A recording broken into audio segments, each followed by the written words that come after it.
tres cosas que...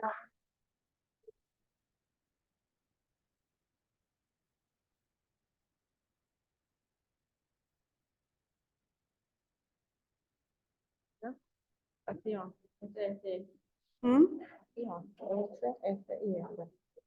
Protocolo instructivo, el formulario y este. ¿Y dónde está el formulario? Sí. Bueno, y los cuatro son juntos. Sí. ¿Está bien? Sí. ¿Puedo empezar a repartir nomás? Por eso quería en digital, ¿no? Para pasar. ¿Ah? Bien, sí, 8:30. 8:30 van a venir ellos. Sí. No sé si con Wendy. ¿Eh? Yo estoy con este micrófono.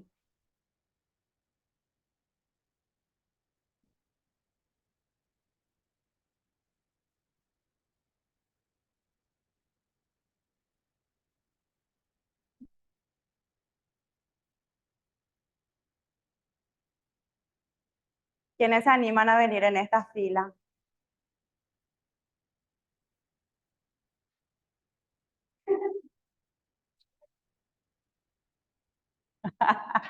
Ya les tiró la pelota. ¿No quieren acercarse un poquito más?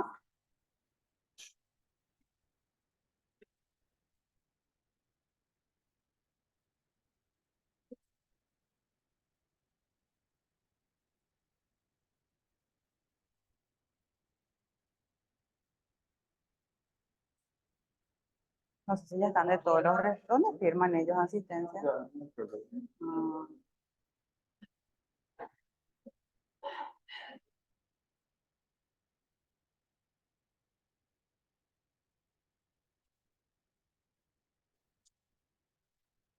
Menos ellos tres que estaban antes de que nosotros llegáramos. Ya agarraron su lugar tempranito.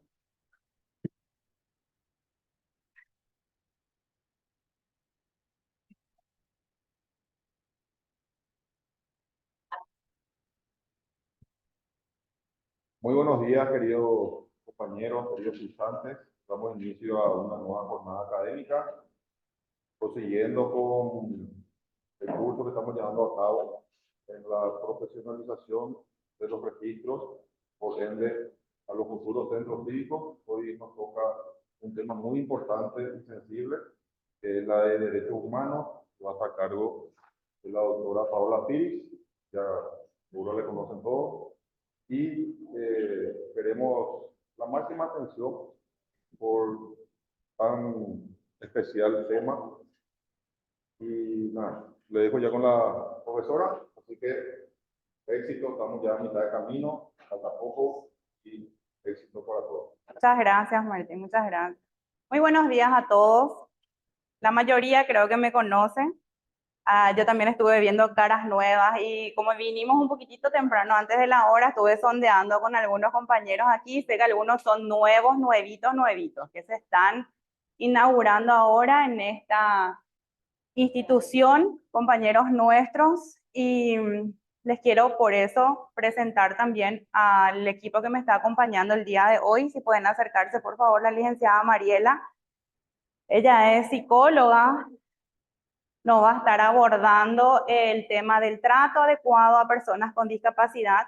Estuvo a cargo de la CENADIS una temporada, entonces tenemos una información de primera mano que nos va a brindar ella para un tema trato adecuado a personas con discapacidad. También me acompaña el día de hoy Viviana Vera, le está repartiendo unos materiales, nuestra compañera. También nos va a estar ayudando en un tema específico de guía de asistencias sociales que vamos a desarrollar el día de mañana sobre el tema VIVEM. Y también nos acompaña Máximo Barreto, un compañero nuestro, y él va a estar abordando o ayudándonos con un tema también de guía de asistencias sociales sobre el programa Tecopona. ¿Está bien? Yo quiero adelantarles la temática para estos 2 días. El día de hoy vamos a dar más bien una reinducción o una inducción a aquellos compañeros que son nuevos sobre el servicio Voto Accesible, que fue un programa en sus inicios desde el año 2013-2015, pero hoy día conforma una coordinación que integra la Dirección de Derechos Humanos. Nuestra dirección también es nuevita, Fue creada el año pasado, en julio del año pasado, ¿verdad? Entonces abarcamos lo que solíamos hacer con respecto al voto accesible, que acá yo tengo caras conocidas que están trabajando con nosotros en el programa en la modalidad voto en casa desde hace ya años. Vamos a dar una rápida pincelada de lo que son, de lo que es el programa con sus modalidades. Luego vamos a ir a la parte de Mariela sobre el trato adecuado a personas con discapacidad. Ella preparó una linda presentación para ustedes para finalizar el día de hoy con las innovaciones con que va a contar nuestro formulario de inscripción. Yo sé que ustedes tienen inscripciones informatizadas, no obstante, le estamos entregando una copia del formulario de inscripción con estas innovaciones en los bloques de datos de discapacidad, como así también de pueblo indígena, ¿verdad? Si pueden mirar dentro de sus materiales que le estamos entregando, para que ustedes se familiaricen sobre el tipo de preguntas que vamos a realizarle nosotros a las personas que se acercan al registro, a nuestro registro electoral o al centro cívico, y cómo abordar, cómo tratarles. Ellos son muy sensibles, la mayoría, ¿verdad? Entonces hay que tener un trato adecuado para con ellos para no herir susceptibilidades, más que nada, ¿se entiende? Entonces, con esas 3 presentaciones, hoy terminamos nuestro ciclo para abordar el día de mañana todo lo que es las asistencias sociales que brinda el Estado. ¿Por qué? Lo que normalmente ocurre cuando solíamos hacer y vamos a seguir haciendo las verificaciones a las solicitudes de voto en casa, llegamos nosotros hasta los hogares y nos preguntan, ¿cómo podemos hacer para que él tenga una silla de ruedas? Porque mira, no puedo, esta silla de ruedas ya está todo, se le tranca, que la rueda, que tal cosa, ¿verdad? ¿Cómo puedo hacer? ¿Cómo puedo hacer para que esta persona obtenga su certificado de discapacidad y poder que tenga beneficios, ¿verdad? ¿Cómo yo puedo hacer para tener que me pague esa pensión? ¿Cómo yo puedo hacer para qué es lo que es este copona? Hay preguntas, ¿verdad? Que hay preguntas. Los que suelen hacer este lindo trabajo saben que hay muchas personas que necesitan que nosotros por lo menos le brindemos esa información. No es que vamos a ir a gestionarles nosotros en esas instituciones ni nada, solamente es brindar una información. Para eso se preparó una guía que también se les entregó a ustedes para que puedan tener un conocimiento. De hecho, no vamos a saber todo eso de memoria, ni nosotros no sabemos todo eso de memoria, pero queremos ir desarrollando con ustedes el día de mañana en esas 2 horitas que nos quedan, que nos toque para, si hay preguntas que puedan surgir, vamos a tratar de disiparlas todas el día de mañana. Estos compañeros fueron a estas instituciones, entonces las informaciones son constatadas y son recabadas por ellos mismos y pueden, si tienen alguna duda o aclaraciones, les pueden brindar ellos también. ¿Se entiende? Bueno, vamos a empezar rapidito.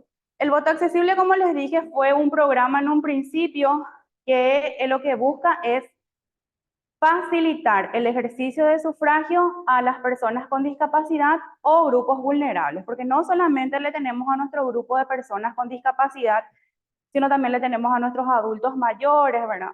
Personas también, mujeres embarazadas. Ustedes saben el perfil del grupo vulnerable a quien le queremos asistir el día de las elecciones y facilitarles su derecho universal al sufragio. ¿Cómo? Eliminando las barreras más que nada comunicacionales, ¿verdad?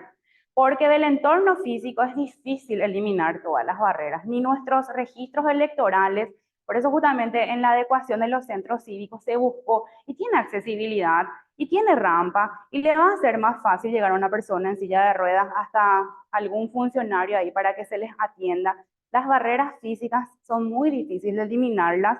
¿Por qué? Porque estas instituciones, la mayoría de instituciones educativas que son los locales de votación el día de las elecciones, son de otro ministerio, ¿verdad? Entonces no podemos nosotros exigirles que tengan todas las rampas. Encima de las rampas tienen que tener un nivel de altura acorde a lo establecido, ¿verdad? No construir nomás una rampa súper empinada y decir ya tenemos rampa, ¿verdad? No, no es así. Pero más que nada son las barreras comunicacionales las que queremos eliminar nosotros con este servicio de voto accesible que se brinda el día de las elecciones en las siguientes modalidades. Como les dije, ya tiene su antecedente desde el año 2013. Tenemos dos compañeras con discapacidad visual, Marlene y Fátima, son las que elaboran o elaboraron en ese entonces las plantillas braille, porque en ese entonces, ¿cómo votábamos nosotros?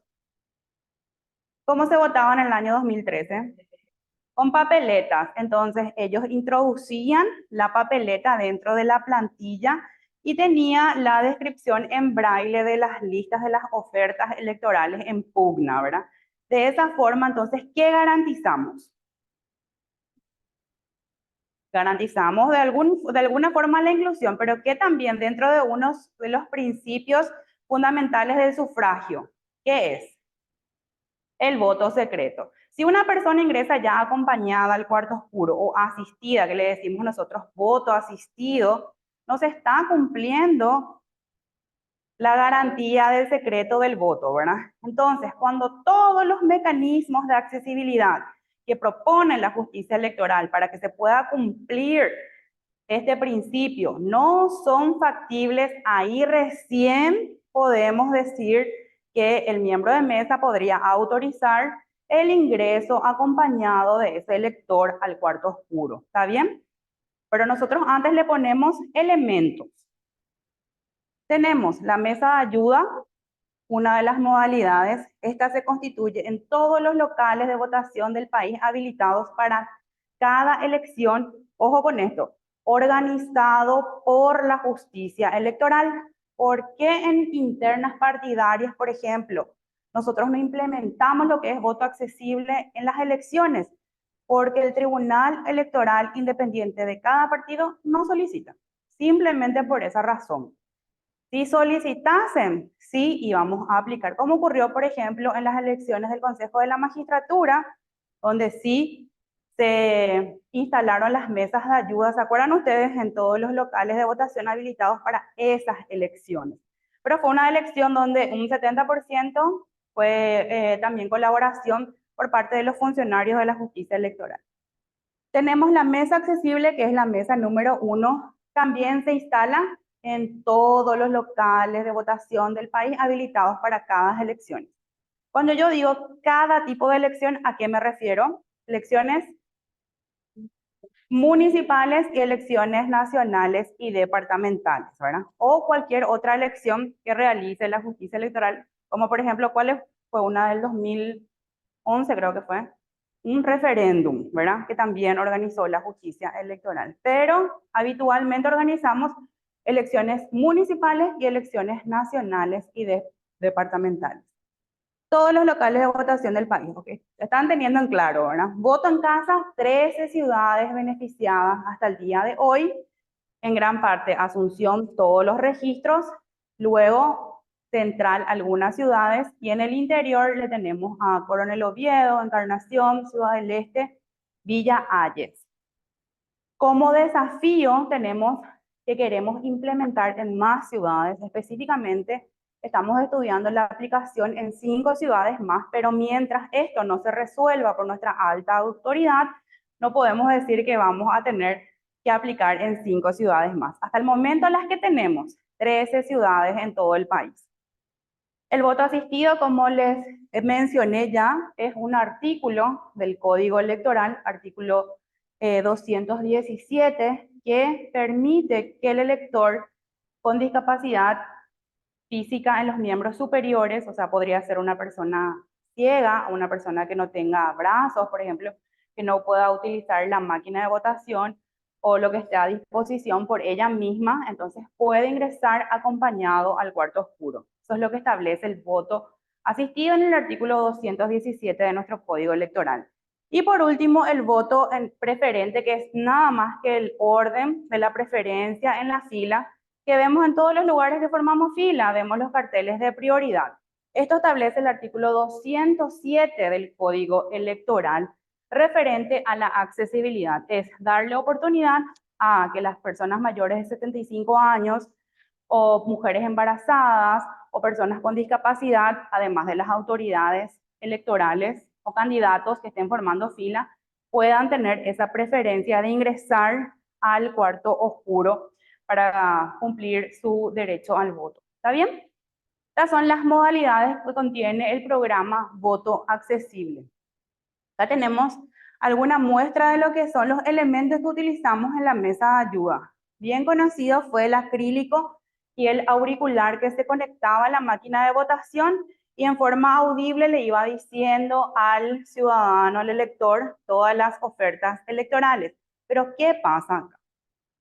Acá pasó que en la mayoría de los casos hubo denuncias de electores que decían que no se les querían entregar los miembros de mesa estos artículos porque iban a tardar mucho, ¿verdad?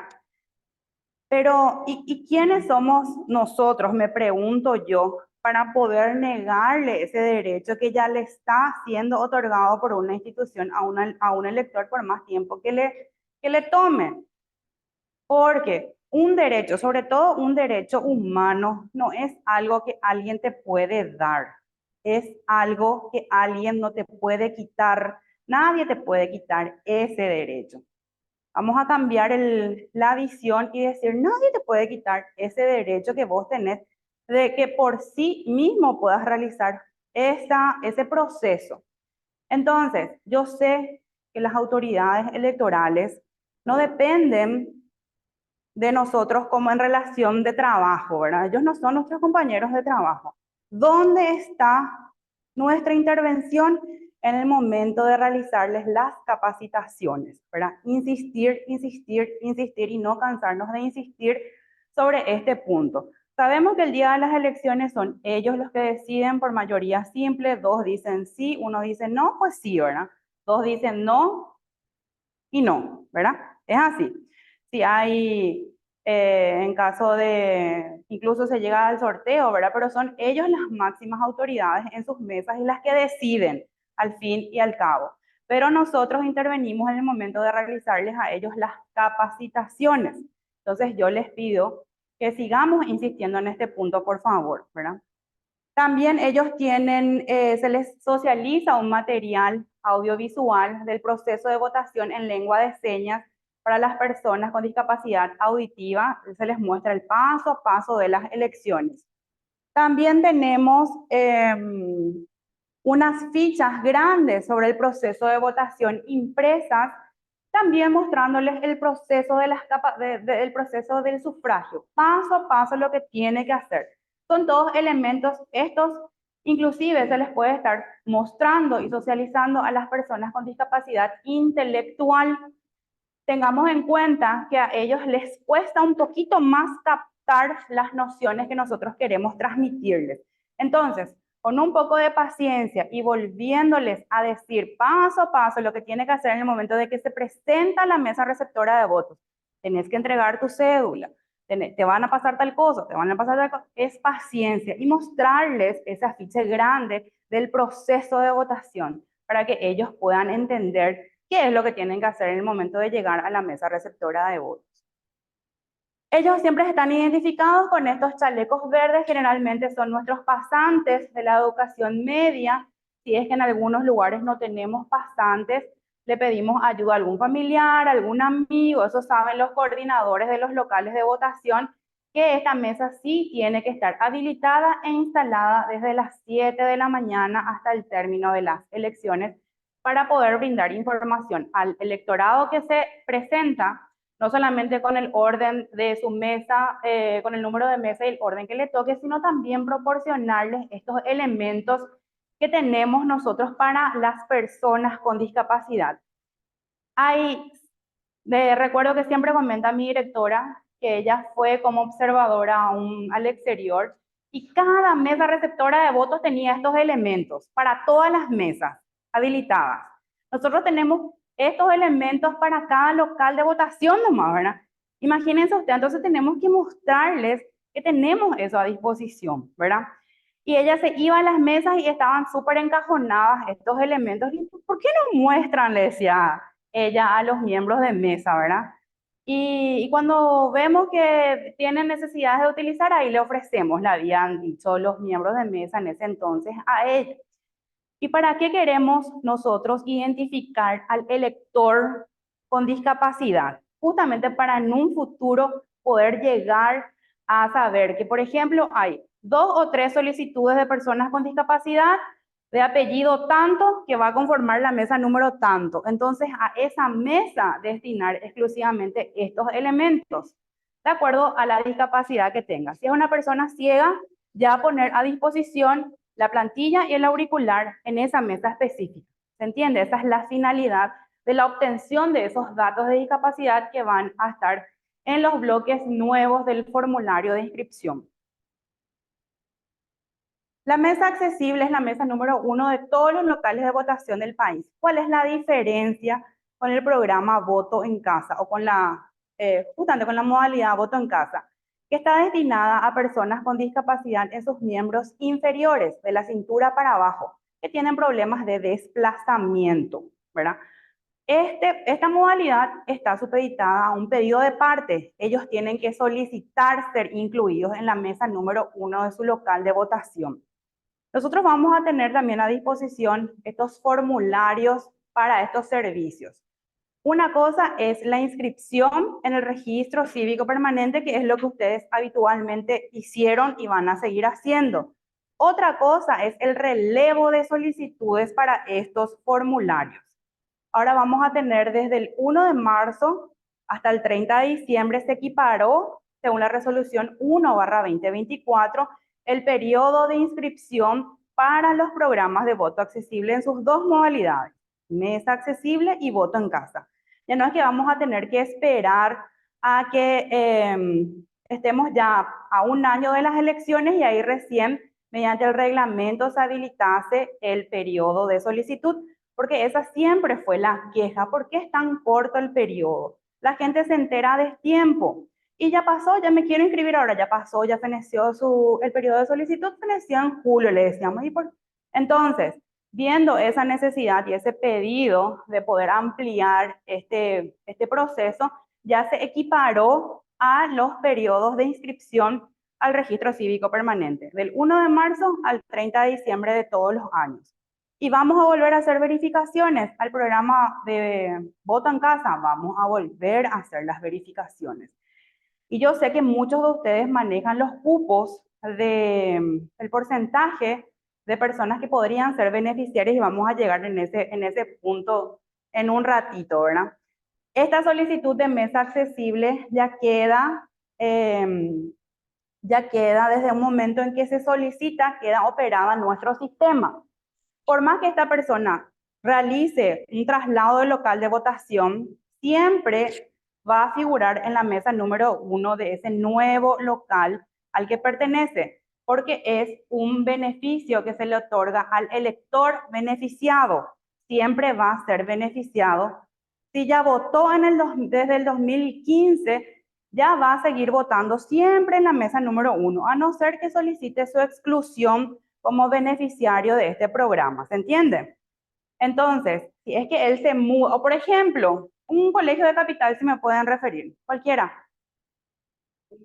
técnico Javier, por A o B motivo, ese colegio no está habilitado para la elección. Ponele que pasó algo y no está habilitado. Y justo un elector había solicitado para el técnico Javier la habilitación de la mesa número 1, él como elector beneficiario. ¿Qué pasaría entonces? A todos los electores que iban a conformar ese local de votación se le traslada a otro local. Entonces a él también, en ese local nuevo al que se le está trasladando, va a figurar sí o sí en la mesa número 1, porque acuérdense, el beneficio es del elector beneficiado, no es para el local de votación. Y cuando nosotros hacemos el relevo de las solicitudes, si es que no se acuerdan a qué local más o menos querían, esto generalmente pasa para las inscripciones, para las solicitudes, perdón, vía web, que no se acuerdan bien ellos a qué local lo que pertenecen, ¿verdad? Entonces no hay drama, sí o sí se les va a habilitar en el local de su última inscripción que figura acá en nuestros registros cívicos permanentes. ¿Alguna duda hasta ahora? ¿Todo bien? Bueno, el voto en casa, la diferencia con la anterior, con la mesa accesible, es que a esta persona ya le cuesta salir de su domicilio. Ya tiene una discapacidad más severa, una dificultad más severa de desplazamiento. Ya no es que puede salir de su casa porque sí, ¿verdad? o tiene un problema grave de salud. Entonces nosotros tratamos de identificar a estas personas, le hacemos el relevo de solicitudes. La diferencia es que esta culmina la elección y vuelve a foja cero sus solicitudes. No es como la anterior que se fue procesada desde el año que solicitó. Siempre para cada elección se renuevan las solicitudes. ¿Por qué? Porque hay un periodo de verificación a las solicitudes. Para las últimas elecciones hubo 884 solicitudes, de las que resultaron beneficiarias 567 personas. Se verificaron todas las solicitudes, las 884. Y bajo observación de los médicos que se van a constatar sobre todo la condición de este elector, pero también qué cosa, la lucidez mental con la que está contando, porque muchas veces son personas que ya no tienen noción del espacio y tiempo. Entonces en ese caso no es que se le excluye del programa voto accesible, sino que se le pasa a la modalidad de mesa accesible. ¿Para qué? Para que sean los familiares quienes tengan que llevarles hasta su local y va a votar también en la mesa número 1. Porque nosotros no podemos realizar este servicio de que los miembros de mesa vayan hasta la casa, facilitarles hasta ese punto. Los miembros de mesa vayan hasta sus hogares para poder realizarle el sufragio a ese elector beneficiario, si es que no cuenta con una lucidez mental y decir, esta persona está en condiciones de poder ejercer su derecho al voto sin ninguna interferencia. Porque otra cosa es que se vayan y que le tenga que ayudar otra vez un familiar para que vote, si es que no tiene esa lucidez mental. ¿Se entiende? Bueno, acá están las ciudades de las que son beneficiarias: Asunción, Capiatá, Fernando de la Mora, Lambaré, Luque, Mariano Roca Alonso, Ñambú, San Lorenzo, Villaliza, Coronel Oviedo, Encarnación, Ciudad del Este y Villa Ayes. Hubo una modificación del artículo 207 y 217 a través de una ley, la 6971/2022, que cambia por sobre todo la terminología que obraba nuestro código electoral, refiriéndose a personas con discapacidades e incluso minusválidos, ¿verdad?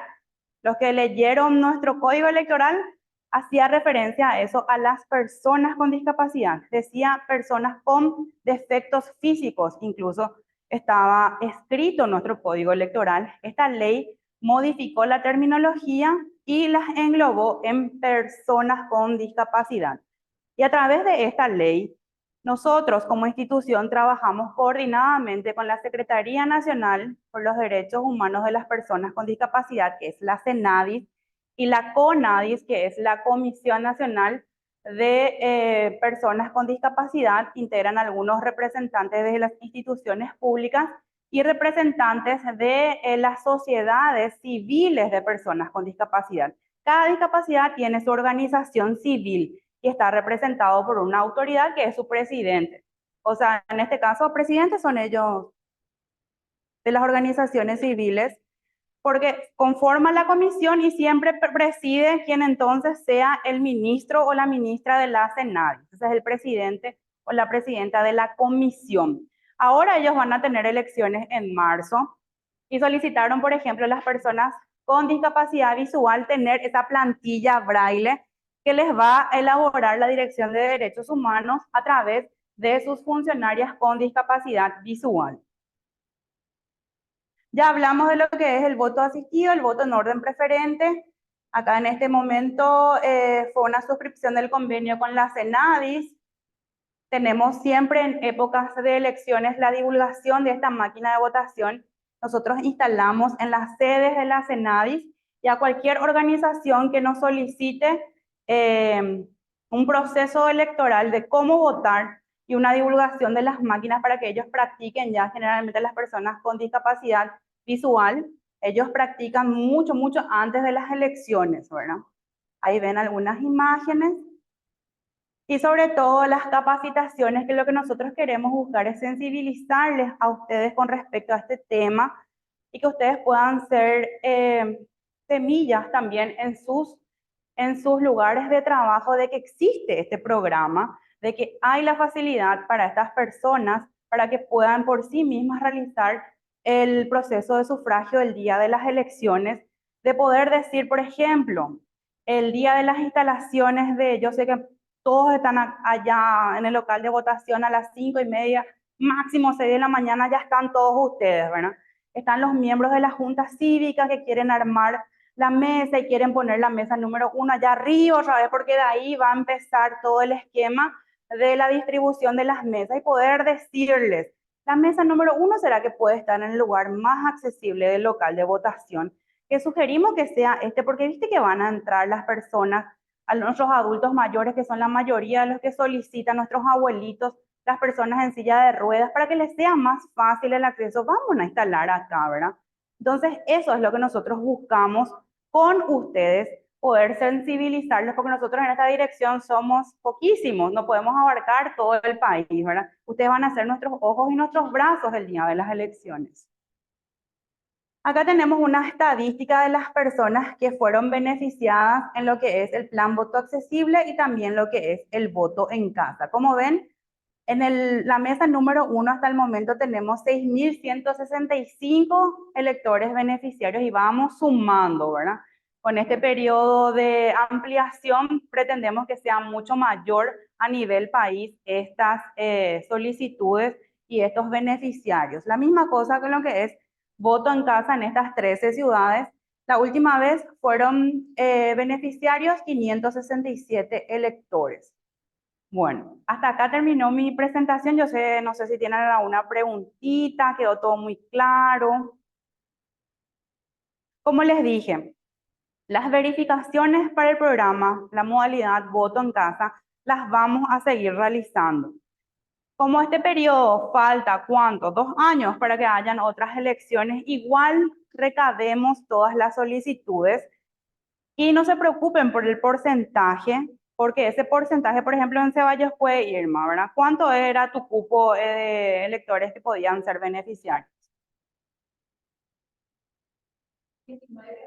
19 quedaron.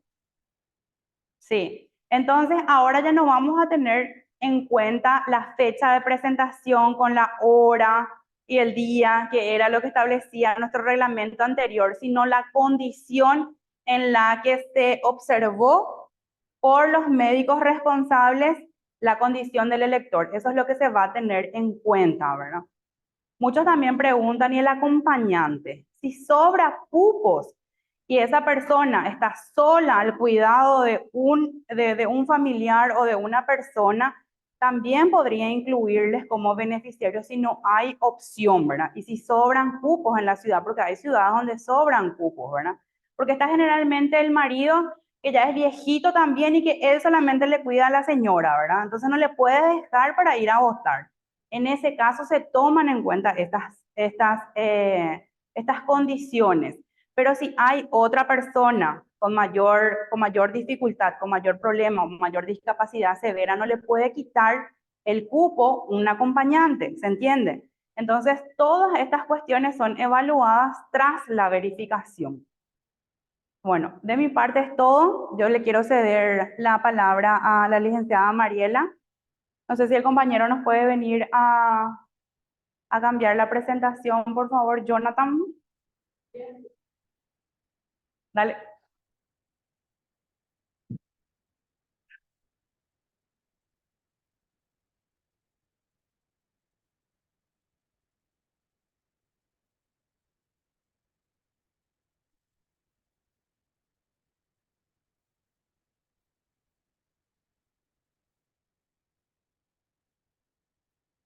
¿Sobró?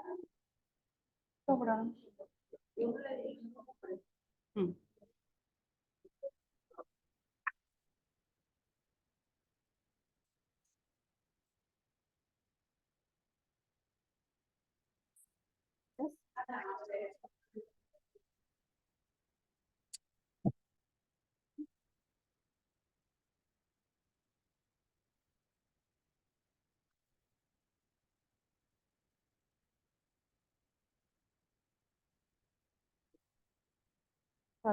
Sí, es.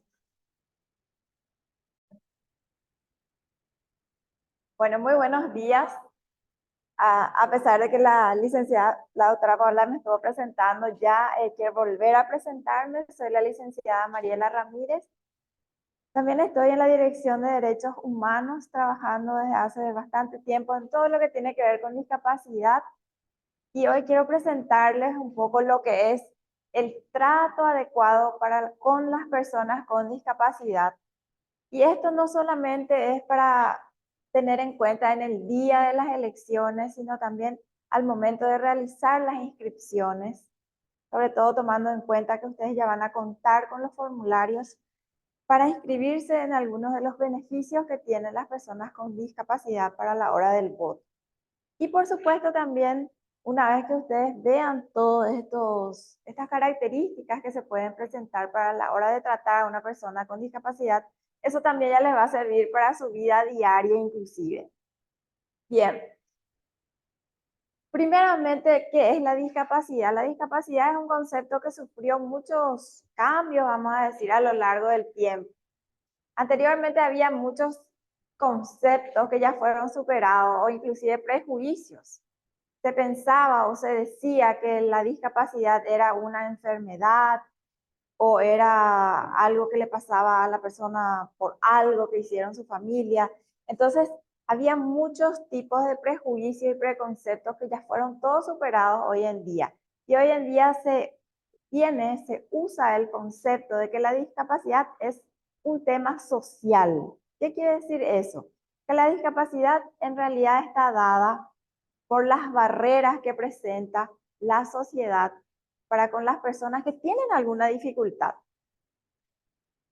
Bien, entonces, según nuestro concepto actual, la discapacidad es dada por la interacción entre las personas con dificultades y las barreras debidas a la actitud y el entorno, que limitan, vamos a decir, su participación plena y efectiva en la sociedad en igualdad de condiciones. Entonces, discapacidad, restricción en la participación. Quiero que tengan en cuenta que las restricciones o barreras no son solamente, por ejemplo, una escalera para una persona que usa silla de ruedas. También puede ser el hecho de que un noticiero en televisión no tenga intérprete en lengua de señas. Esas son barreras también. O una página web que no tenga facilidades de accesibilidad para las personas, por ejemplo, que son sordas o personas ciegas. Entonces, esas son las barreras. ¿Qué quiere decir discapacidad? Que yo no puedo hacer tal cosa debido a que encuentro una barrera para hacer eso. Bien. Acá les quiero mostrar unas fotitos. En cuanto, bueno, después vuelvo a eso, el cambio de paradigma.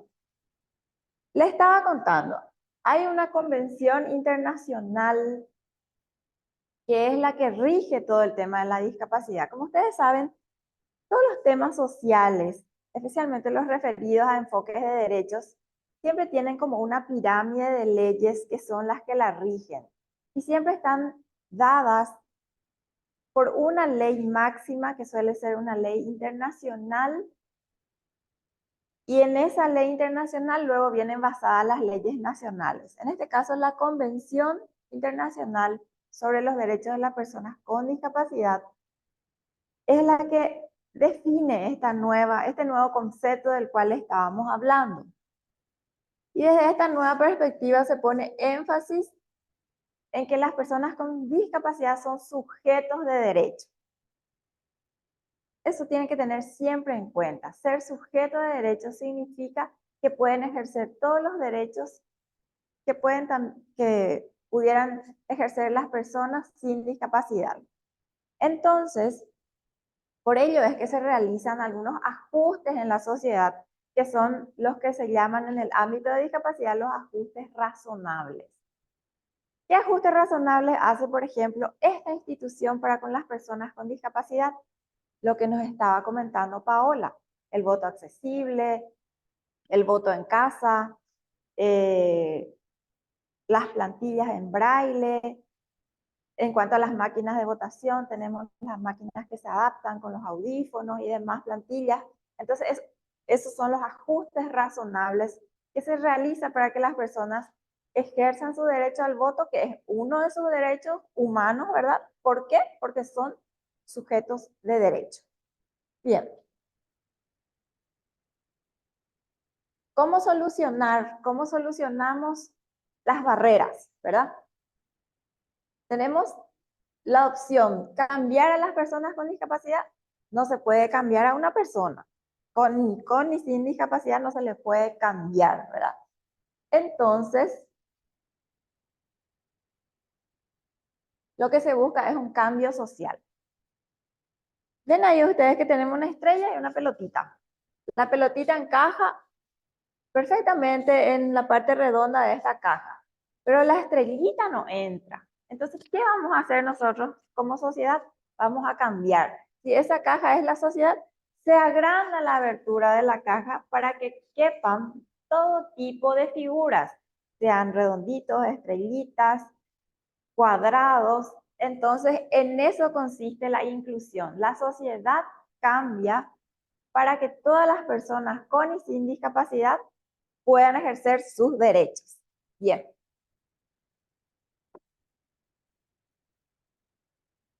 Modelo social en la interacción, en la atención a las personas con discapacidad, es el nuevo paradigma que yo ya les estaba comentando, ¿verdad? La comprensión sobre todo de las causas que originan la discapacidad. No son religiosas, como les dije hace rato.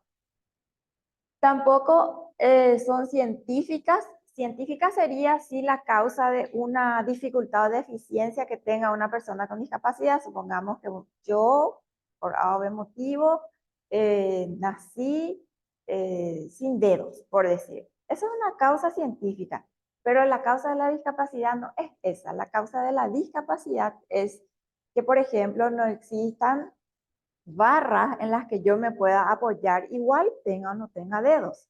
Entonces, eso es lo que origina la discapacidad, una causa social. Bien. En cuanto al lenguaje, el lenguaje que utilizamos con las personas con discapacidad, después vamos a ahondar, pero quiero que tengan en cuenta que existen palabras que hoy en día ya no se utilizan. Pero para eso vamos a ver primero los tipos de discapacidad y después les voy a decir que ya no se dice. Bien, las personas con discapacidad pueden tener 5 tipos de discapacidad. La discapacidad física, que generalmente es la más fácil de detectar visualmente, vamos a decir, para ustedes a la hora de hacer la inscripción, por ejemplo, es lo más sencillo, por llamarlo de alguna manera, porque se ve, ¿verdad? La discapacidad visual, lo mismo, una persona ciega o una persona con baja visión. A veces tenemos casos en que la persona, por ejemplo, tiene que acercar mucho un papel a su vista y ve un poco. En ese caso, igual es una persona con discapacidad visual, pero es una persona con baja visión. Después tenemos las personas, y la discapacidad visual tampoco es difícil de detectar para nosotros cuando le miramos a una persona, porque generalmente o usa algún anteojo negro, tiene alguna característica visible en los ojos, o bien lleva su bastón blanco, ¿verdad? Acá en Paraguay no se utiliza mucho el perro guía, que también es otra forma de distinguir a una persona ciega, porque generalmente hay muchos perritos callejeros por la calle. Y entonces cuesta el trabajo el perro guía. Se quiere distraer, a veces hasta se quiere pelear con los perros, ¿verdad? Entonces por eso no se usa mucho en nuestro país el perro guía, todavía. Bien, después está la discapacidad auditiva, más difícil de distinguir visualmente, pero cuando una persona se acerca a nosotros y nos hace alguna seña o gesto, entonces ahí nos damos cuenta, ¿verdad? Existe el lenguaje de señas, pero también con las personas sordas, nosotros si no manejamos la lengua de señas, podemos escribirle si es que la persona sabe leer, y en caso de que no sepa leer ni maneje lengua de señas, la otra persona, ni yo por ejemplo, entonces se pueden usar las señas comunes. ¿Qué es una seña común? Hablar por teléfono, mirar, señas que nosotros inclusive a veces usamos en nuestra vida diaria para dar énfasis a lo que estamos diciendo, ¿verdad? Andate ya, decimos a veces. y es irse. Entonces eso también les sirve a ellos entienden todas esas señas también. Después está la discapacidad intelectual, que es cuando una persona tiene dificultades ya sea de aprendizaje, de comprensión, o lo que antes se llamaba retraso, pero que no se usa tampoco más esa palabra. Discapacidad psicosocial, vamos a ir ahondando un chiquito más sobre esto, pero un pantallazo les puedo decir que la discapacidad psicosocial es cuando existe algún tema de conducta fuerte, cuando una persona tiene graves o moderados problemas de comportamiento o ya algún tipo de lo que conocemos más comúnmente como trastorno mental. Bien.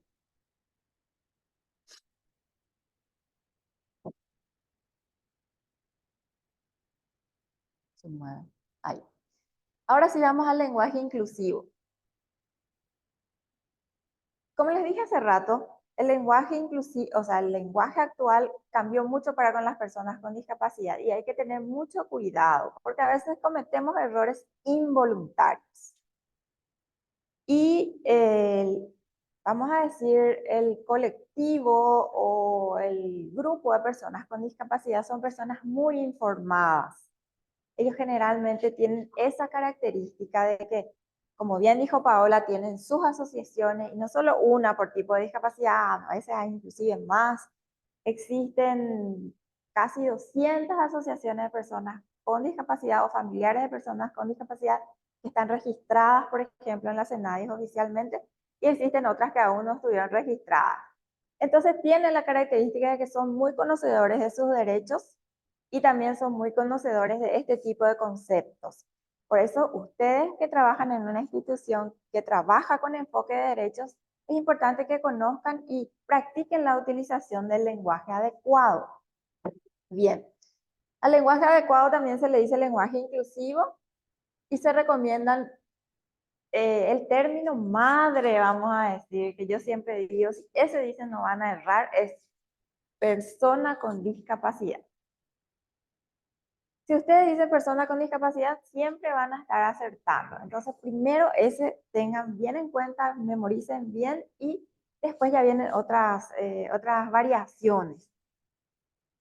Entonces, persona con discapacidad es porque las personas con discapacidad son sujetos de derecho que se le reconoce su condición primeramente de persona y se reconoce y valora sus capacidades y también se interpreta sus necesidades. A algunos no les gusta este término de personas con discapacidad porque dice que es mejor capacidades diferentes, por ejemplo. Pero al decir capacidades diferentes no estamos diciendo nada, porque todos tenemos capacidades diferentes. A lo mejor yo tengo la capacidad de memorizar algo, algunos de ustedes tienen la capacidad de pintar, otros tienen la capacidad de trabajar muchas horas sin cansarse. Todo es capacidad, ¿verdad? Entonces, personas con capacidades diferentes no dicen nada. Por eso la convención de la que le hablé hace rato, que es la ley madre sobre derechos de personas con discapacidad, acunó, vamos a decir, este término de personas con discapacidad como el término correcto base. Bien. ¿Qué no hay que decir? No hay que decir quedó postrado, acá tenemos, confinado en una silla de ruedas. Esos son lenguajes antiguos. Se dice persona con discapacidad física, usuario de silla de ruedas. Bien. Padece discapacidad o sufre discapacidad, no se dice porque ya les dije que la discapacidad no es una enfermedad, ¿verdad? Entonces no podemos decir ni sufre ni padece. Tiene una discapacidad, podemos decir. Y no utilizar la palabra, cuando vamos a hablar cuando vamos a hablar de una persona sin discapacidad, no utilizar la palabra persona normal, porque el término normal no se usa por las personas. Se usa si vamos a hablar de discapacidad, con o sin discapacidad. No vamos a decir normal y mucho menos anormal, ¿verdad? Bueno, eso está errado. ¿Qué se dice?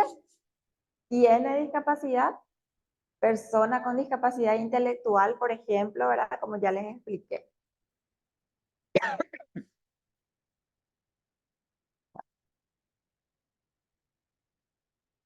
Acá hay una serie de términos que voy a decir rápidamente nomás, o sea, citarles, porque son los términos que ustedes después en sus materiales van a estar mirando para tener más familiaridad con ellos, que son los que sí deben utilizar.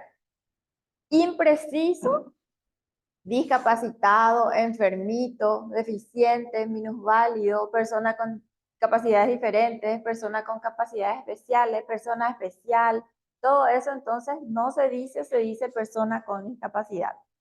Persona normal, no se dice persona sin discapacidad, y no se dice tampoco lenguaje de señas, se utiliza el título de lengua de señas. Bien. Otro, términos imprecisos: inválido, minusválido, incapacitado, lisiado, rengo, cojo, chueco. Se dice persona con discapacidad física, motora o motriz, persona con movilidad limitada. No digan, y menos aún en su lugar de trabajo, ustedes que ya son personas que trabajan con enfoque derecho, no digan nunca, por ejemplo, ese cieguito que vino la vez pasada. Ni entre ustedes no digan, ni entre ustedes no tienen que decir. A partir de hoy, por lo menos, si dijeron antes, perdonamos, ¿verdad? Bien. Tampoco, otra cosa que la gente quiere decir mucho es ese renguito. Palabras famosísimas del pasado que no tenemos que decir más: paralítico, especial. Especial, por ejemplo, suena más suave, ¿verdad? Pero igual no está bien, es tal. Bueno, entonces para una persona que tiene esta discapacidad es persona con discapacidad física. Sí. Luego viene postrado a una silla de rueda. Término antiguo también que ya no se dice persona usuaria de silla de ruedas. Se van a acordar del término usuaria. En último caso se puede decir persona en silla de ruedas. Es más corto, ¿verdad? Y tenemos que no es un nuevo tipo de discapacidad porque siempre existió, pero está reconocido desde hace pocos años como una discapacidad también, que son las personas de talla baja, a quien anteriormente le decíamos enano, gente chiquita, gente pequeña, enanito. No se utilizan más esos términos. Inclusive son términos peyorativos, ¿verdad? Se dice persona de talla baja. Bueno, ya les dije que se van a ir a repasar un poco sus manuales porque a veces tenemos que memorizar estas cosas, ¿verdad? Para no errar involuntariamente. Luego tenemos la discapacidad intelectual. Intelectual y discapacidad mental o psicosocial. Vamos a empezar por la mental o psicosocial. Es muy común escuchar estos términos, pero ustedes no van a decir más a partir de hoy. Loco, loca, enfermo mental, trastornado, maníaco, bipolar y otros, ¿verdad? Hay inclusive en guaraní también, ¿verdad? Algunos términos que yo suelo mencionar que parecen chistosos, pero son ofensivos en realidad. Por ejemplo, taburón y esas cosas. ¿Cómo? Taburaí, por ejemplo. Bueno, entonces, ¿cómo vamos a decir? Lo correcto es persona con discapacidad mental o persona con discapacidad psicosocial. Si les cuesta o ya no se acuerdan o les es largo decir persona con discapacidad psicosocial, entonces es una persona con discapacidad mental, que es más familiar, ¿verdad? Tampoco se dice autista. El autismo es una condición que actualmente se conoce como trastorno del espectro autista y la persona puede estar en el espectro muy leve o muy severo. Entonces lo común es decir, es una persona, o sea, lo correcto, perdón, es decir, es una persona con autismo. Algunos también le dicen es un TEA, es una persona dentro del espectro autista, quiere decir eso. Pero lo correcto sería persona con autismo. Y persona con esquizofrenia, que se dice comúnmente esquizofrénico, pero que es luego bastante fuerte, ¿verdad? Siempre resulta un poco chocante decir de esa manera lo correcto y también que suena un poco menos, vamos a decir, ofensivo, porque algunos utilizan la palabra esquizofrénico inclusive hasta para ofender a otro. Entonces lo correcto es decir persona con esquizofrenia. Bien. Términos imprecisos para personas sordas, sordomudo. Mucho ojo con eso. Y les voy a decir por qué. Bueno, les digo los dos incorrectos. Sordomudo, sordito, sordita. Ese ito no usen. Ese es muy peyorativo para las personas con discapacidad. Se dice persona con discapacidad auditiva, persona sorda. Está bien decir persona sorda. Eso suelen preguntarnos mucho porque piensan que sordo y persona sorda son incorrectos. No, sordo es incorrecto. Persona sorda es correcto. Y persona con hipoacusia, cuando la persona no escucha, pero escucha un poquito, no escucha bien. Y personas que utilizan audífonos también son personas con hipoacusia, porque no llegan a la sordera total. Bien. Sordo mudo, ¿por qué no se dice sordo mudo? Eso quería explicarles. Porque una persona sorda no es muda. Tiene su lenguaje, tiene su lengua de señas para expresarse. Algunos escriben, algunos llevan su celular para escribirte, algunos hacen videollamada con intérprete de lengua de señas, algunos usan gestos, como le dije, mímicas, se comunican. Ellos lo que no hacen es que no escuchan nomás, pero se comunican de la forma que ellos aprendieron, ¿verdad? Algunos no aprendieron lastimosamente la lengua de señas, hoy en día la mayoría sí ya aprende, pero se comunican de alguna manera.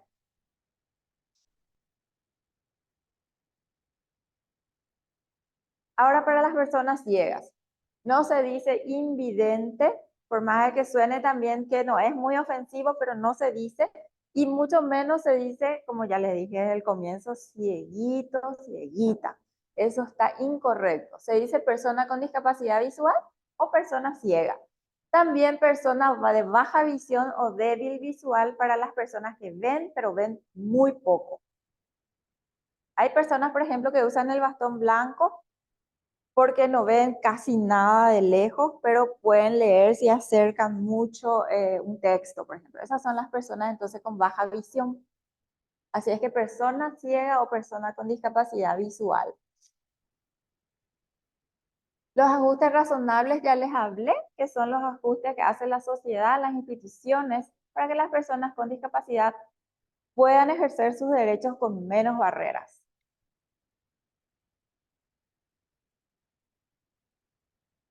Ahora vamos al trato adecuado. Ya conocen los tipos de discapacidad, ya conocen el lenguaje inclusivo y vamos al trato adecuado. Bueno,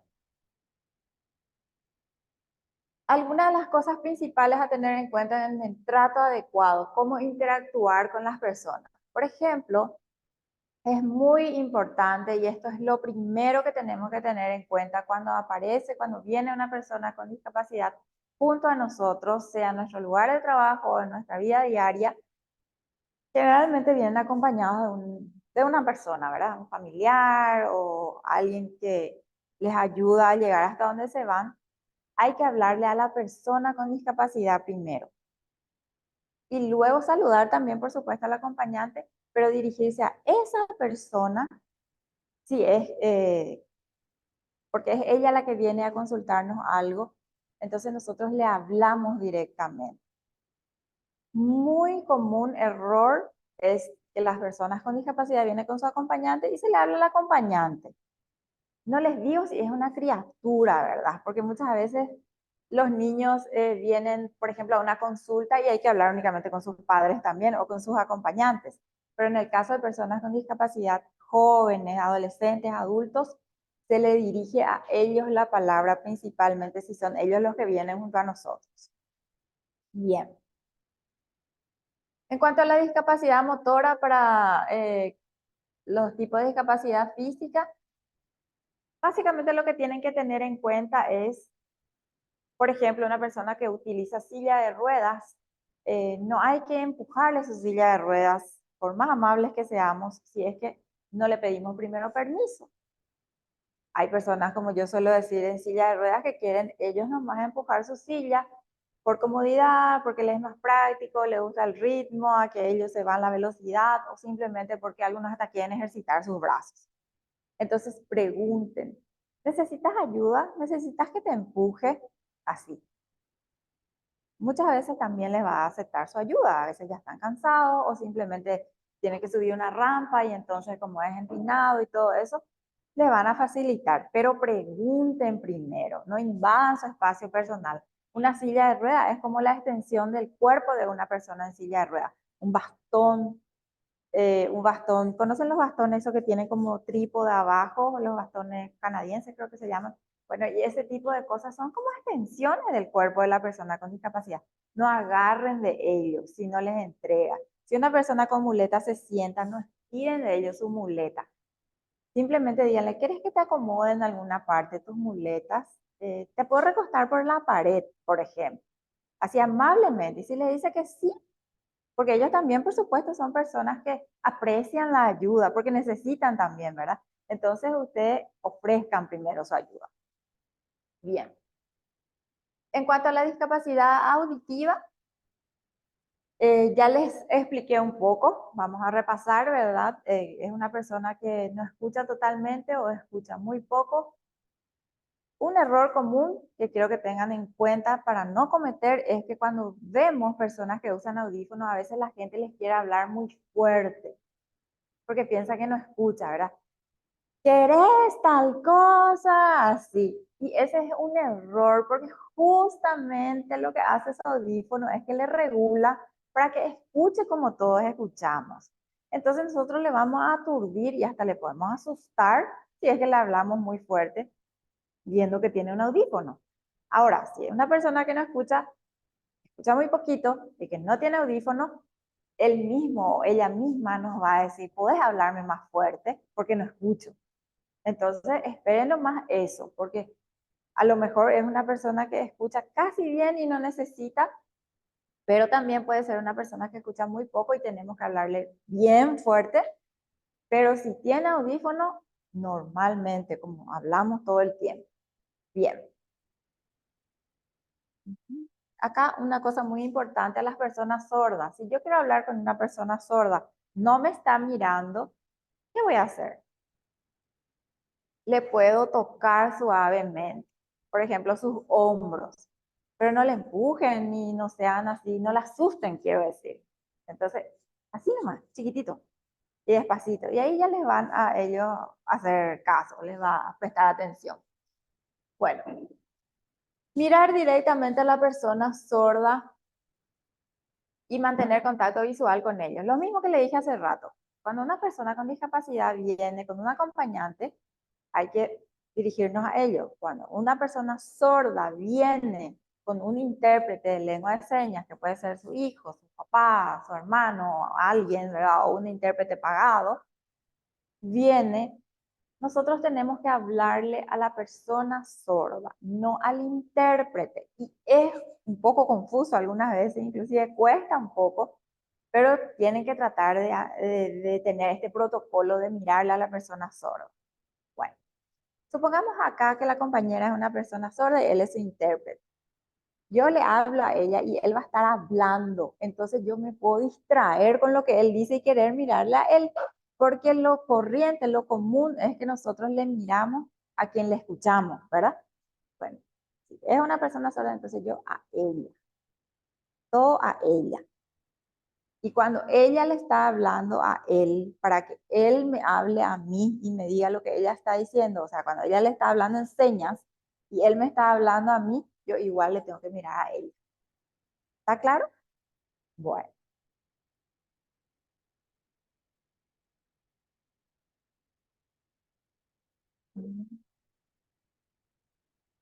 La discapacidad visual, bueno, creo que ya dijimos casi todo con respecto a la discapacidad visual en cuanto a que le distinguimos por su bastón, por los anteojos, por alguna característica en el ojo, para A las personas con discapacidad visual también le podemos ofrecer ayuda, pero tampoco es que tenemos que nosotros invadirle su espacio personal y estironearle de su brazo y llevarle, ¿verdad? Puede que no le guste. Le tenemos que ofrecer ayuda, y si le ofrecemos ayuda y acepta, le tenemos que ofrecer, por ejemplo, nuestro hombro, o en algunos casos la persona tampoco tiene problema en irse del brazo de alguien, pero no le vamos a empujar, no le vamos a estirar, simplemente le vamos a guiar. Si está con su bastón, puede que inclusive te diga, no, no hace falta, pero igual si estás caminando a su lado y te das cuenta de que hay una escalera, le puedes decir, acá hay una escalera, y entonces ya toca con su bastón. Es bueno entonces ir más o menos guiándole de esa forma a las personas ciegas. Bien. Muy importante para ustedes que van a hacer inscripciones este apartado.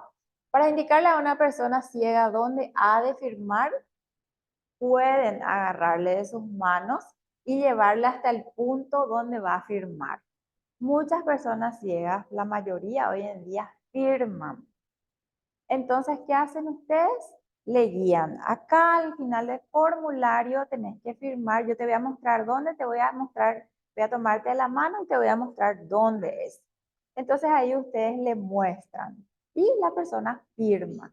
No es incorrecto tocarle en este caso de la mano. Bien. Discapacidad intelectual. Bueno, ya dijimos las discapacidades intelectuales son entonces personas que tienen problemas de comprensión, que son un poco lentas para aprender o tal vez para comprender. ¿Y cómo tratarla a estas personas? Un ejemplo acá nos traen nuestros materiales, personas con síndrome de Down, por ejemplo, personas que tuvieron algún daño neurológico, su comprensión quedó un poco, vamos a decir, menos de lo que era antes de su accidente cerebrovascular, algunos por accidentes de tránsito, tuvieron golpes en la cabeza. Bueno, el origen entonces puede ser esos y hay que tener un trato paciente con esta gente. Ya nos dijo Paola, ármense de paciencia, les van a comprender. Si tienen que repetirle más de una vez, repiten. Si es que les repreguntan varias veces, ustedes le vuelven a responder, porque comprenden solamente que cada uno de ellos a su ritmo. Algunos tienen dificultades mayores, otros dificultades menores, entienden más rápido. Entonces lo importante es que ustedes midan un poco la temperatura, como se dice, y se vayan entonces repreguntando, explicando más, todo al ritmo de su entrevistado, digamos. Bien. Otro punto importante es tratarle a las personas de acuerdo a su edad cronológica. ¿Qué quiere decir eso? No hablar de forma infantil a la gente. Voy a retroceder un poquitito a la parte de las personas de talla baja. A las personas de talla baja no hay que tratarle de forma infantil. Eso una vez, justamente acá en un grupo estábamos hablando. Cuando nosotros le vemos a una persona chiquitita, a una persona de talla baja, y hay tipos otra vez de talla baja, la talla baja más común son personas que uno se da cuenta de que son adultos, ¿verdad? Solo que son pequeños. Pero hay algunos tipos de personas de talla baja que tienen un aspecto muy infantil. Sabes que es un adulto, pero su aspecto es muy infantil. Entonces, por favor, no le hablen como a una criatura. No le digan, hola, ¿qué necesitas? Así, tipo, como si fuera nuestro sobrinito, como yo siempre digo. Entonces, no le digan así palabras que nosotros en Paraguay decimos comúnmente como chulina, ¿verdad? No. Es como un adulto, buen día, ¿qué necesita? O en qué le puedo ayudar, así como a cualquier otra persona. Yo sé que es muy tentador porque al ver una persona pequeña, nuestro cerebro es como que rápidamente hace un mapeo que piensa que es un niño. Entonces, mucho ojo con eso y piensen primero un rato y después saluden y saluden como a un adulto al hablarle a la persona. Ahí ustedes ya se van a dar cuenta de que ese sustrato infantil que quisieron darle al comienzo ya no va a estar, ya les va a pasar, porque les va a hablar como una persona adulta, ya sea de talla alta, ¿verdad? Y ahí ustedes ya se van a dar cuenta, ya la interacción va a ser natural con esa persona. Bien, entonces ese primer contacto nomás lo que tienen que cuidar.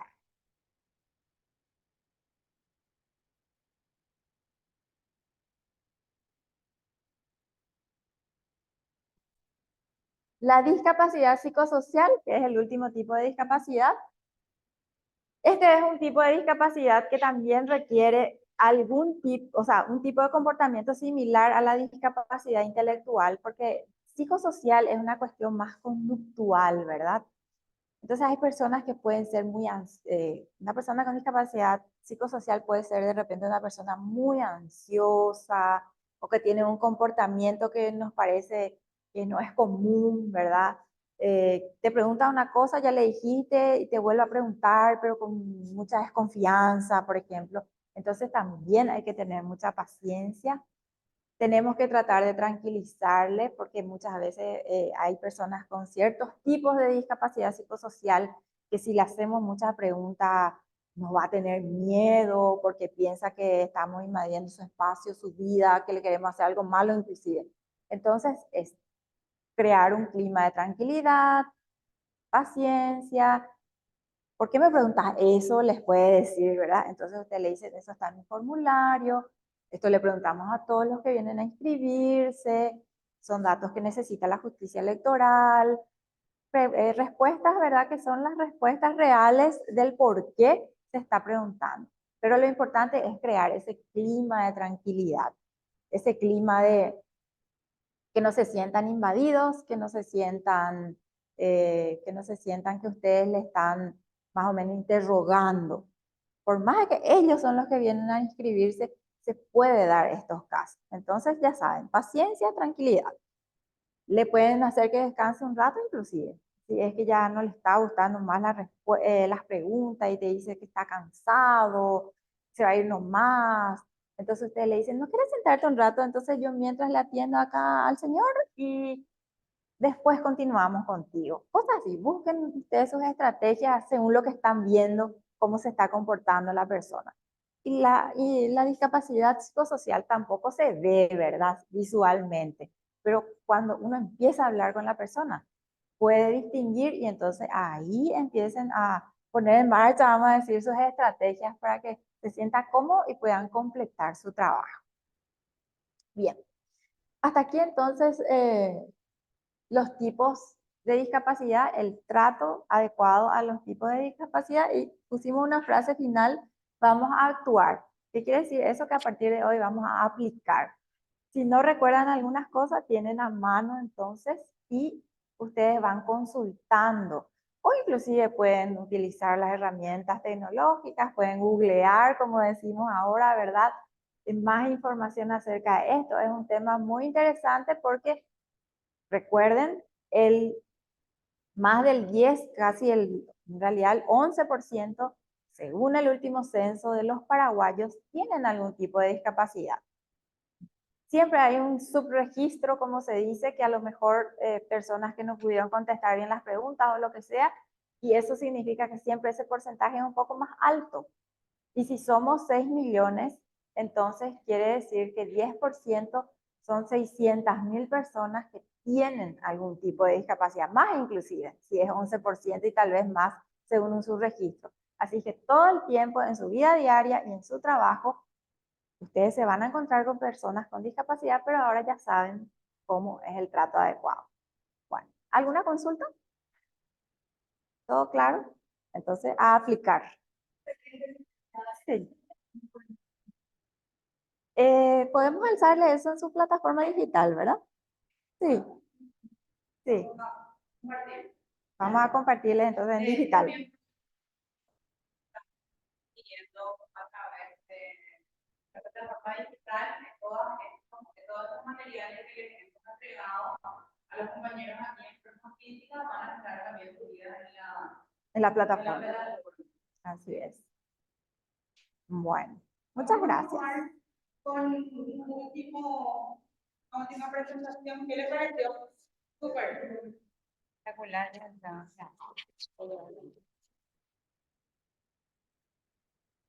Jonathan, no sé si me está atendiendo. Vivi, ¿no querés avisarle a Jonathan? Sí.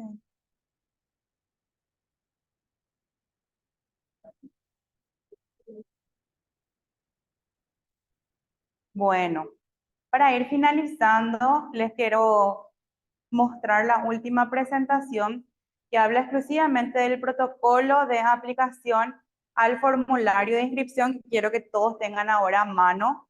Acuérdense de traer otra vez estos materiales mañana porque mañana vamos a desarrollar, adelante, la guía de asistencia que implementamos a través de la Dirección de Recursos, perdón, de la Dirección de Derechos Humanos, estas asistencias sociales que podríamos brindarle a la ciudadanía y que ustedes sean quienes les guíen. Nosotros solamente vamos a brindar información y guiar, ¿verdad? Mañana vamos a abordar esos temas en exclusividad en las horas que tenemos con ustedes. ¿Qué vamos a ver ahora? Vamos a ver, no me pasa este.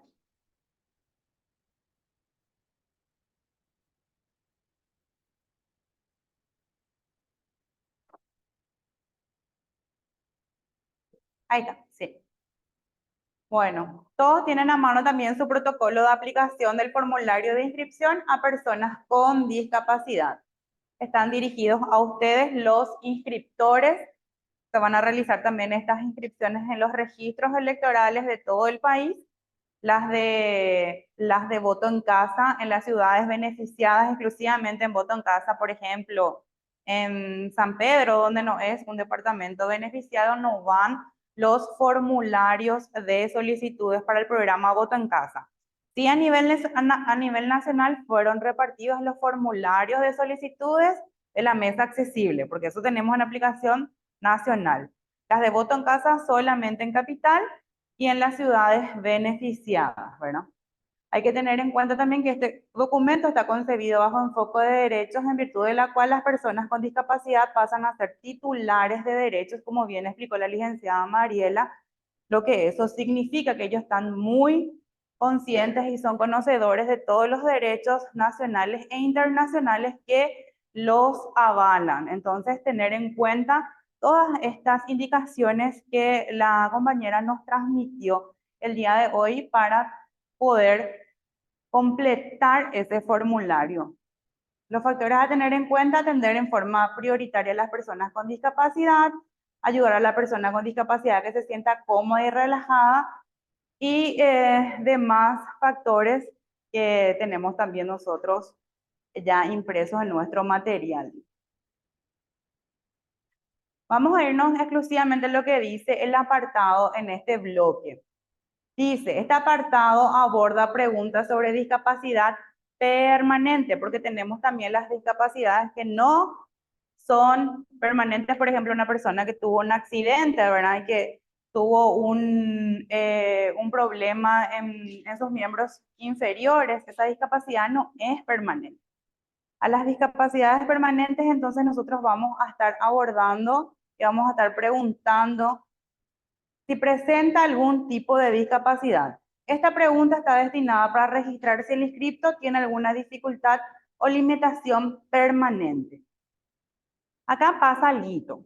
Si es que nosotros vemos, porque nos dimos cuenta de que hay discapacidades que pueden ser percibidas a simple vista, y si el elector o el ciudadano en este caso te dice que no tiene ninguna discapacidad, presenta alguna discapacidad, no te dice, ¿verdad? Entonces es no. Volver a repreguntar. ¿Presenta algún tipo de discapacidad? No, te vuelvo a decir. Entonces es marcar no. ¿Por qué? Porque este documento es una declaración jurada que hace el ciudadano, y hay también personas con algún tipo de discapacidad que no se sienten identificadas o no aceptan su discapacidad, como dice justamente nuestra compañera con discapacidad visual, Marlena. Hay gente que no acepta su discapacidad. Hubo un caso de un hermano de un intendente que fue parlamentario, incluso y usaba el bastón, ¿verdad? Es un tipo de discapacidad en los miembros inferiores, de discapacidad física, pero él decía que no tenía ninguna discapacidad, que él no se consideraba una persona con discapacidad. Entonces tengamos en cuenta, al ir preguntándole primero sobre sus datos, sus nombres, ven ahí todo lo que pregunta el formulario. Llegar al bloque, presenta algún tipo de discapacidad, le dice no, se pasa a los siguientes bloques. Ya obviar todas las preguntas relacionadas con las discapacidades. Ahora, si le dice sí, marcamos según corresponda a esta afirmación, sí, ¿verdad? Entonces vemos que existen, ¿cuántos tipos de discapacidades nos citó la compañera? 5. Agregamos uno más en el formulario que es la multidiscapacidad. Cuando una persona presenta más de una discapacidad, ya es una multidiscapacidad. ¿Qué podría ser, por ejemplo? Podría ser una persona que está en silla de ruedas, ¿verdad? Una persona con discapacidad física y que sea también sorda. Entonces presenta una discapacidad física y auditiva.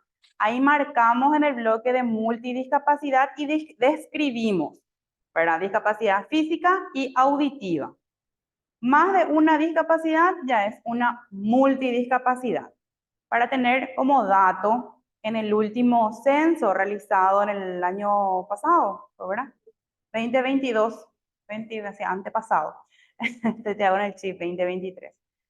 Solamente se preguntaron sobre 3 tipos de discapacidad y se obviaron 2 principales, ¿verdad? Esto generó mucha roncha y con justa razón, entre los grupos de las personas con discapacidad, estas organizaciones, porque 2 importantes discapacidades fueron obviadas del censo. Nosotros trabajamos siempre coordinadamente con ellos y les presentamos la forma correcta de que podríamos presentar este formulario. Todo lo que ven ahí es avalado por la CENADIS y por la CONADIS también, incluyendo esta multidiscapacidad que ellos consideraron pertinente poder agregar a nuestro bloque para poder preguntarles a las personas, a los ciudadanos. ¿Cuál es la finalidad? La obtención de datos estadísticos para la aplicación del programa Voto Accesible y también para tener un relevo de datos. Imagínense ustedes, vamos a ser una de las primeras instituciones del Estado en tener esa información.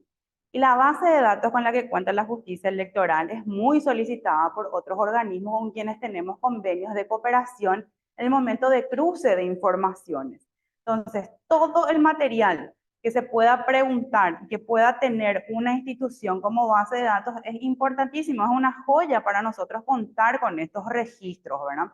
Como por ejemplo cuando queremos saber si una persona está fallecida. Imagínense ustedes que el Ministerio de Salud, incluso en algunas identificaciones, por ejemplo, el registro civil, donde nosotros le remitimos los certificados de defunciones, algunas veces no está tan actualizado como la base de datos del Ministerio de Salud.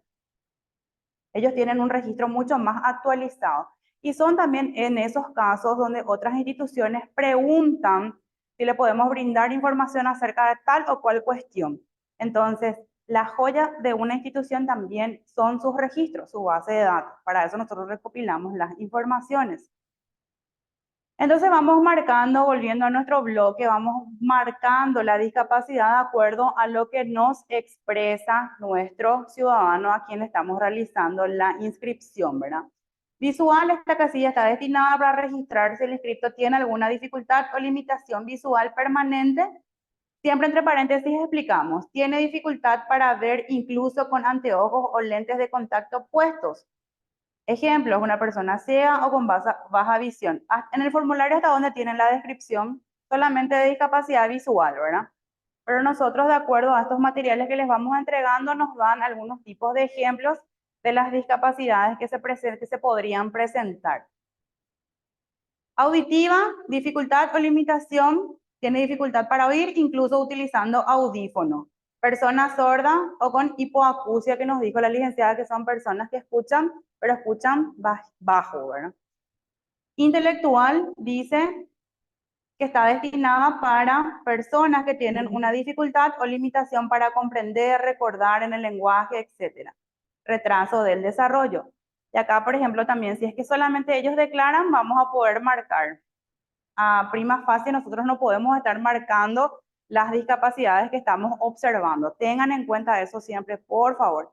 Hay que formular las preguntas o reformular las preguntas y de acuerdo a lo que ellos nos digan, marcar el tipo de discapacidad.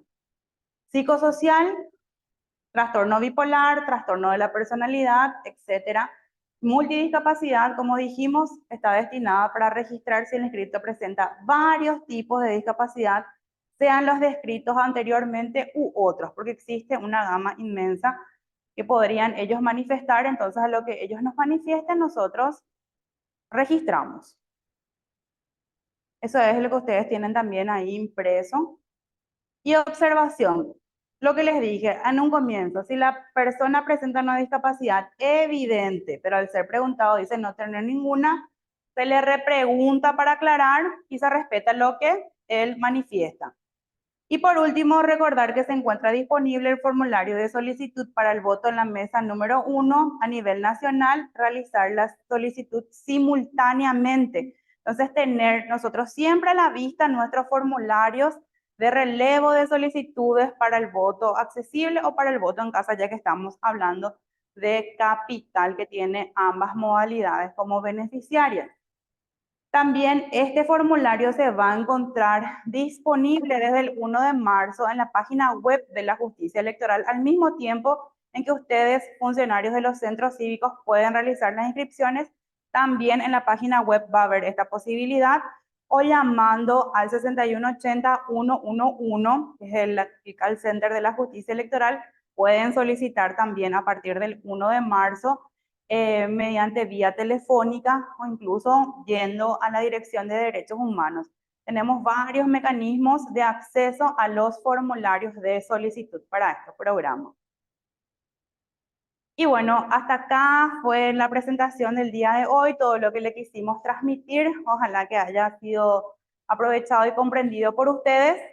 A los funcionarios del registro de la Recoleta, que son vecinos nuestros, cualquier cosita a las órdenes. A los demás tenemos el número 6180678, que es nuestro interno directo, conmigo y con la compañera Viviana. Cualquier duda que tengan, por favor, no, la mayoría también tiene mi número de teléfono. Sí, ¿cómo? En el bloque ex surcos.